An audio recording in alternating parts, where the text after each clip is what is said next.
तो आज की मूवी का टॉपिक एकदम डिफरेंट है। इस मूवी के अंदर एक ऐसी परिस्थिति आती है कि एक बंदा जिसने अभी तक अपना खाता नहीं खोला, वो सिर्फ अपना खाता खोलने के लिए अपनी जान खतरे में डालने के लिए तैयार है। अब खाता खोलना जिसको नहीं मालूम वो कृपया कमेंट में पूछ सकता है, हमारे एक्सपर्ट उनको बता देंगे। तो आज हम जिस मूवी को एक्सप्लेन करने वाले हैं वो मूवी दो ऐसे भाइयों के ऊपर है जो एक अलग ही दुनिया में पहुंच जाते हैं। वो दुनिया तो है पृथ्वी में, पर वो दुनिया कोई आम दुनिया नहीं है। वैसे दुनिया नहीं, एक तरह की बस्ती है और इस बस्ती की हर एक हस्ती खाते पीती हस्ती है। पर इस बस्ती में लगती है लोगों की वाट। पर कैसे लगेगी वाट, तो वही बताने के लिए हम लोग करेंगे मूवी स्टार्ट। तो मूवी स्टार्ट होती है जहाँ पर इस आदमी को एक कैसेट मिलती है। इस आदमी का नाम होता है एरन और इसके बड़े भाई का नाम है जस्टिन। अब एरन इस कैसेट को लेकर टीवी पर चलाता है, जहाँ पर एक खूबसूरत सी महिला कहती है कि मैं चाहती हूँ कि तुम लोग वापस आ जाओ, यहाँ पर हम लोग खाएंगे पिएंगे एंजॉय करेंगे, हम लोग तुमको मिस कर रहे हैं। तब जस्टिन बोलता है कि हम लोग वहाँ पर नहीं जाने वाले, हम लोग वहाँ से वापस इसलिए आए थे क्योंकि ये बस्ती क्रेजी लोगों से भरी पड़ी है। ये लोग अपने आप को मारने वाले थे और मैं तुमको वहाँ से बचाकर यहाँ पर लाया। अब जस्टिन जिस घटना के बारे में बात कर रहा, ये घटना जब हुई थी जब एरन की एज काफी छोटी थी, इसलिए उसको इतना कुछ याद नहीं है। एरन कहता है मुझको तो सब कुछ ठीक लग रहा, पर जस्टिन बोलता है नो मीन्स नो। पर यहाँ पर इन दोनों की लाइफ कुछ खास नहीं चल रही थी। इन लोगों के पास खाने के लिए पर्याप्त खाना भी नहीं था। ये 10 वाली मैगी ये 15 वाली मैगी खाकर गुजारा कर रहे हैं। तो हम लोग समझ सकते हैं कि इनके दिन कितने बुरे चल रहे हैं। एरन कहता है कि भाड़ में गई दुनियादारी, हम लोग उस बस्ती में जाएंगे। जस्टिन बोलता है नहीं मीन्स नहीं। एरन बोलता है सिर्फ एक दिन के लिए। अब जस्टिन बोलता है ठीक है चलते हैं। अब जस्टिन जब उस बस्ती से पहले निकला था तब उसने एक इंटरव्यू दिया था कि वो बस्ती क्रेजी लोगों से भरी पड़ी है, वहाँ की दिनचर्या एकदम अजीब है और वहाँ के लोग कुछ दिनों बाद सुसाइड करते हैं। पर अब भाई यहाँ पर अड़ चुका है कि मुझको वहाँ पर जाना है। तो ये लोग कुछ सामान बेचकर एक कार लेकर निकल जाते हैं उस बस्ती की तरफ और ये लोग कुछ ही घंटों के बाद वो जगह पर पहुँच जाते हैं। और वहाँ पर जाकर जस्टिन अपनी माँ की बहुत खूबसूरत सी फोटो बनाकर उनसे प्रे करता है कि मैं एरन का ख्याल हमेशा रखूंगा। पर यहाँ पर जस्टिन को कुछ अजीब लगता है। वो एक साइड देखता है तो वहाँ पर भी कौवे उड़ रहे हैं और दूसरी साइड देखता है तो वहाँ पर भी और सेम आकार में। तो उसकी लुप हो जाती है। तो वो गाड़ी में बैठकर अपने भाई के साथ आगे बढ़ता है और ये लोग पहुंच जाते हैं उसी बस्ती में जहाँ पर कोई वॉकिंग कर रहा होता है, कोई गाड़ी चला रहा होता है। तभी यहाँ पर आता है बस्ती का हस्ती, मेरा मतलब इस बस्ती का लीडर, जिसका नाम होता है हल। हल इन दोनों का ही स्वागत करता है। वो एरन से पूछता है कि क्या तुमने मुझको पहचाना। एरन कहता है हाँ थोड़ा बहुत। हल कहता है चलो ठीक है हम लोग खा पी लेते हैं। और यहाँ पर इनको भरपूर खाना मिलता है और साथ में चिल्ड बियर भी। और अब यहाँ पर एक महिला अपने मित्र के साथ आती है। इस महिला का नाम होता है एना। अब एना को देखकर जस्टिन एकदम से घबरा जाता है क्योंकि एना एरन से 20 साल बड़ी है, पर अभी भी वो बूढ़ी नहीं लगती। एना बोलती है एरन से कि क्या तुमने मुझको पहचाना। तब एरन बोलता है हाँ थोड़ा बहुत। जस्टिन पूछता है कि तुम सभी लोग एकदम हेल्दी लग रहे। तब हल बोलता है हाँ क्योंकि हम लोग अच्छा खाते पीते हैं, घूमते फिरते हैं और फ्रेश एयर लेते हैं। यानी कि वो साफ साफ जस्टिन को सी बना रहा। अब यहाँ पर एक और महिला आती है जो कि फुल टू जस्टिन पर मारती है लाइन, पर जस्टिन के पास नहीं था टाइम। इस महिला का नाम होता है लिजी, जो कि बनाती है पेंटिंग्स। जो वो देखती है वो उतार देती है, वो बना देती है अपने ड्राइंग पर। लिजी जो कि अपनी खूबसूरती से सबका ध्यान आकर्षित कर लेती, जैसे कि अभी आपका कर लिया। मुझे मालूम है आप कहाँ देख रहे हैं, लिजी के बालों को। क्या मतलब आप लोग वहाँ नहीं देख रहे थे। यहाँ पर एक जादूगर भी होता है। वो कहता है कि मैंने इतने सालों तक प्रैक्टिस करी कि मैं जादू में हो चुका हूँ एक्सपर्ट। मुझे अपनी कला को सीखने के लिए 100-200 साल लगे। तब एरन को लगता है कि इसे बिना पिए चढ़ गई। और जब ये दोनों ही रेस्ट करने अपने रूम में आते हैं तब एरन कहता है कि एना और उस जादूगर का चक्कर तो नहीं चल रहा। तब जस्टिन बोलता है कि उससे क्या फर्क पड़ता, इस बस्ती के लोग संस्कारी वाली प्रक्रिया नहीं करते। तब एरन को काफी अजीब लगता है। तब जस्टिन और कहता है कि बेटा वो तेरे से 20 साल बड़ी है, तो अगली बार मिलना तो आंटी बोलना। और अपने भाई की सीख को लेकर एरन यहाँ पर सो जाता है। और अगले दिन जस्टिन जब वॉक पर जाता है तब उसको एक आदमी दिखता है जो कि पागलों की तरह पूरा दिन बस चलता ही रहता। और अब रात होने के बाद ये लोग लकड़ी जलाकर टाइम पास कर रहे होते हैं। यहाँ पर और भी कई लोग होते हैं जो कि इस कैंप का हिस्सा बनने के लिए यहाँ पर आए हैं। अब यहाँ पर जस्टिन नहीं होता तो एरन को फुल मौका मिलता है एना से बात करने का। वो कहता है कि तुम्हारा इंटरेस्ट किस में है। तब एना बोलती है मैं तुमको दिखाती हूँ कि मेरा इंटरेस्ट किस में है। और वो उसको दिखाती है अपनी ड्रेसेस। आप क्या सोच रहे थे।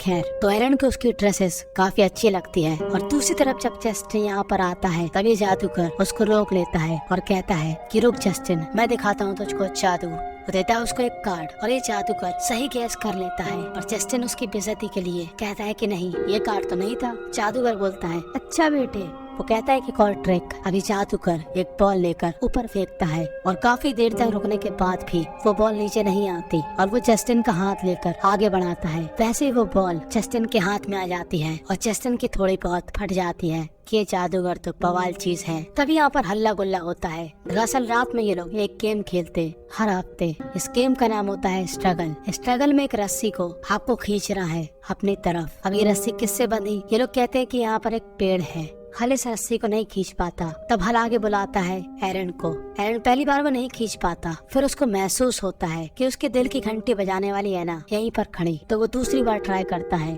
और मेहनत करने वालों की कभी हार नहीं होती और वो इस रस्सी को अच्छी तरीके से खींच लेता है। और अब हल कहता है कि जस्टिन तुम भी ट्राई करो। तो जस्टिन जब खींचता है तब ये पेड़ उसको इतना खतरनाक झटका देता है कि उसका हाथ छिल जाता है और इस छिले हुए हाथ पर मलहम लगाती है लिज़ी, जो होना चाहती है जस्टिन के साथ हमेशा के लिए बिजी। पर जस्टिन सख्ती का पालन करने वाला है और उसको मालूम है कि वो कल अपने भाई के साथ यहाँ से निकलने वाला है। पर उसका भाई कहता है कि मुझको ये जगह काफी अच्छी लग रही, क्या हम लोग एक और दिन रुक सकते? जस्टिन बोलता है नहीं, मतलब नहीं। एरन बोलता है प्लीज।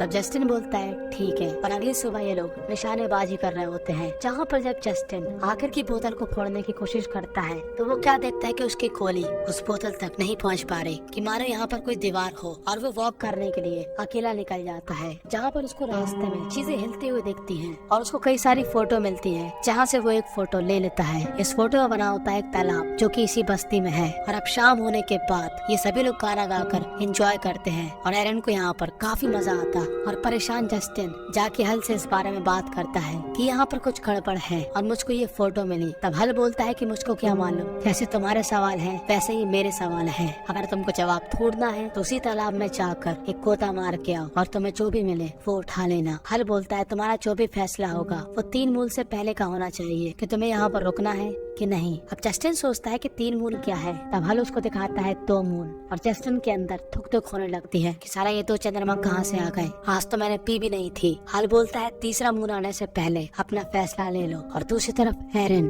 और ऐना की आज की चल रही होती है। वो उसको बाबा जी की फ्रूटी पिलाती है और फिर अकेले में ले जाकर वो उसको 2 चंद्रमा दिखाती है, जहाँ पर एक रिफ्लेक्शन होता है। अब एरन सोचता है ये क्या है। अब एरन की भी थोड़ी थोड़ी दुख दुख होती है, पर बाबू भैया लड़की का चक्कर। ऐना बोलते है कि ऐसा कभी कभी हो जाता है, ये नेचुरल है। तब एरन बोलता है हाँ हो सकता है, तुमने कहा तो ठीक ही होगा, पर हमको मालूम है 1 घंटा ठीक होगा। और थोड़ी दूरी पर एक औरत जस्टिन के सामने रो रही होती है। जस्टिन बोलता है क्या हुआ? तभी औरत बोलती है कि मेरा पति इसी कैंप में आया था, पर वो पता नहीं कहाँ पर है और मैं उसी को ढूंढने यहाँ पर आई, पर मुझको लगता है कि वो नहीं मिलेगा। तो मैं सोच रही कि मैं वापस लौट जाऊँ। और इसके हस्बैंड का नाम होता है माइक। और अगले दिन जस्टिन एरन के साथ इस तालाब में आता है मछली पकड़ने के लिए। और जस्टिन एरन को वही बात बताता है कि यहाँ पर कुछ तो गड़बड़ है। पर एरन भाई साहब को आशिकी का भूत चढ़ा है। तो वो बोलता है यहाँ पर कुछ भी गलत नहीं है, बल्कि इसने कल खुद ही 2 चंद्रमा देखे। पर नहीं, भाई की बातें गई तेल लेने, हम तो मानेंगे एरन आंटी की बात। और तभी जस्टिन को याद आता है कि हल ने उससे क्या कहा था इस तालाब में डुबकी लगाने के लिए। और जस्टिन बिना कुछ सोचे समझे इस तालाब में डुबकी लगा लेता है और वो काफी देर लगा देता है ऊपर आने में। तो एरन घबरा जाता है और एरन जैसे ही नीचे आने की कोशिश करता है उसका भाई एकदम हड़बड़ी में ऊपर आता है एक बॉक्स के साथ। जस्टिन बोलता है यहाँ से भागो, कोई चीज ने मेरे को नीचे पकड़ा। और वो चीज हमको साफ साफ दिखती है। अब इस बॉक्स के अंदर होती है कैसेट, जिसको एरन लेकर यहाँ से चला जाता है। और लिज़ी बेचारी चूंकि बार बार ट्राई कर रही कि जस्टिन उसके प्यार में गिर जाए, वो उसको एक गिफ्ट भी देती है, अपने हाथों से बनाई हुई पेंटिंग, जहाँ पर हम लोग क्या देखते हैं कि काफी बड़ा मॉन्स्टर एक आदमी के सामने खड़ा। और एरन ने वो कैसेट आकर हल को दी थी और हल यहाँ पर सबके सामने उस कैसेट को प्ले करता है। दरअसल ये कैसेट थी काफी पुरानी, जिसको रिकॉर्ड किया था जस्टिन ने। और इसी रिकॉर्डिंग की वजह से इस बस्ती की काफी बेइज्जती हुई थी, क्योंकि ये लोग इस वीडियो में काफी अजीब बातें कर रहे होते हैं। और अब यहाँ पर इन दोनों को काफी अनकंफर्टेबल महसूस होता है और ये लोग बाहर निकल जाते हैं। पर हल इन दोनों को रोक लेता है और कहता है कि तुम लोग यहीं पर रुको, मैंने तुमको माफ किया, हम लोग परिवार की तरह हैं, हम लोग कोई अलग लोग नहीं है, हमारे पास भी ह्यूमन शरीर है, हमारी भी फीलिंग्स है, हम लोग भी आम इंसानों की तरह रहते हैं। तब एरन बोलता है तुम लोगों की फीलिंग्स है, यानी कि तुम लोग संस्कारी हो सकते हो।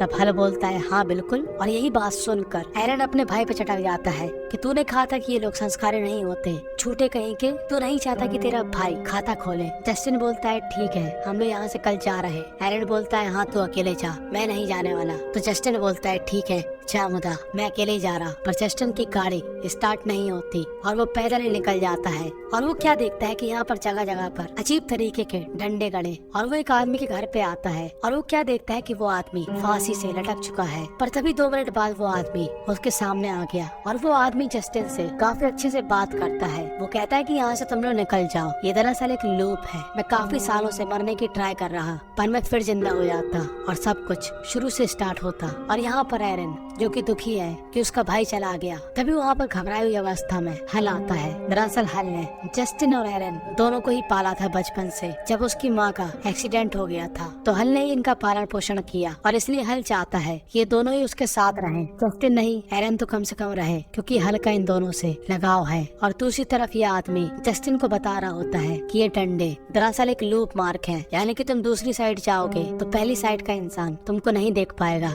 और अब अगले दिन एरन दुखी अवस्था में यहाँ पर टहल रहा होता है कि तभी वो क्या देखता है कि ऊपर से फोटो गिरने लगी, और वो फोटो होती है उसी की अभी के मोमेंट की, जब वो ऊपर देख रहा था कि मानो एक कैमरामैन आसमान में बैठा और वो इस बारे में हल से पूछता है। तब हल बोलता है कि यहाँ पर एक ऐसा क्रिएचर है जो कि हम सभी को देखता है और हमको सब कुछ प्रोवाइड करता है। तब एरन बोलता है कि इसका मतलब वो मुझको भी देख रहा, और एरन कहता है कि मैं जा रहा हूँ ढूंढने अपने भाई को। और वो हल से हाथ मिलाकर यहाँ से चला जाता है जस्टिन की तलाश में, जहाँ पर उसको भी वो लूप वाले डंडे मिलते हैं। और एरन इस डंडे के दूसरी तरफ आ जाता है, और जब वहाँ पर एना आती है तो वो उसको नहीं देख पाती और ना ही वो एना को देख पाता। पर मैं आपको एक खुशखबरी बताना भूल ही गया, एरन ने पिछली रात खाता खोल लिया। जी हाँ, इसलिए अब एना उसकी तलाश में है। पर एरन ने अपना प्यार छोड़कर अपने भाई को चुना। और दूसरी तरफ जस्टिन जो कि अपने सफर में 2 और लोगों से मिलता है। ये दोनों ही लोग अपने आप को मारने का काफी ट्राई कर रहे हैं, पर ये लोग फिर से जिंदा हो जाते और फिर से उस लूप में फंस जाते। जैसा कि आप लोग यहाँ पर देख सकते हो, ये आदमी अपने दोस्त के साथ इस घर में पेट्रोल डालकर यहाँ पर आग लगा लेता और जस्टिन को काफी बुरा लगता है। पर तभी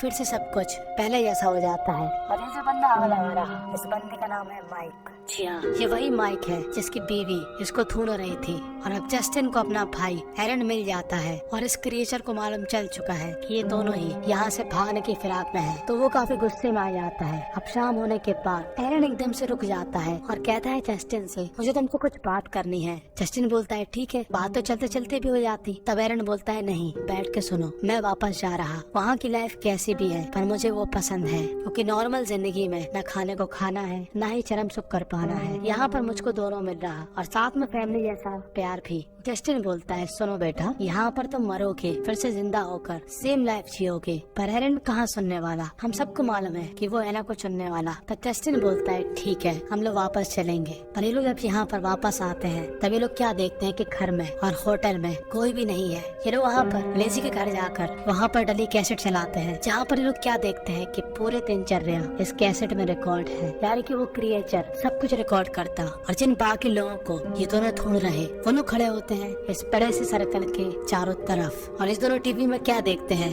कि उन सभी ने आत्महत्या कर ली। और जैसे ये लोग उस जगह पर जाते हैं, सभी लोगों का राम नाम सत्य हो चुका होता है और ये पूरी दुनिया दोबारा से बनने के लिए तैयार होती है, क्योंकि तीसरा चंद्रमा कंप्लीट होने ही वाला है। और ये लोग अपनी गाड़ी लेकर यहाँ से भागने की पूरी कोशिश करते हैं, और ये लोग कैसे न कैसे करके अपनी गाड़ी को स्टार्ट कर लेते हैं। पर ये मॉन्स्टर उनके पीछे पड़ जाता है और इनको सामने अपने एक मिरर सा दिखता है, और ये लोग पूरी रफ्तार में वहाँ पर गाड़ी घुसेड़ देते हैं दूसरी साइड, जहाँ पर है रियल दुनिया। और ये दोनों ही काफी खुश होते हैं कि हमने उस क्रिएचर को पप्पू बना दिया और अपनी जान बचा ली। पर कुछ ही घंटों के बाद उस दुनिया के सभी लोग वापस जाते हैं और ये दोनों निकल जाते हैं असली दुनिया की तरफ अपनी असली जिंदगी जीने। पर बस यहीं पर ये मूवी एंड हो जाती है। तो अगर आपको ऐसी दुनिया में जाने का मौका मिलेगा तो क्या आप लोग जाओगे या चुनोगे अपनी नॉर्मल जिंदगी जो कि आप आज जी रहे?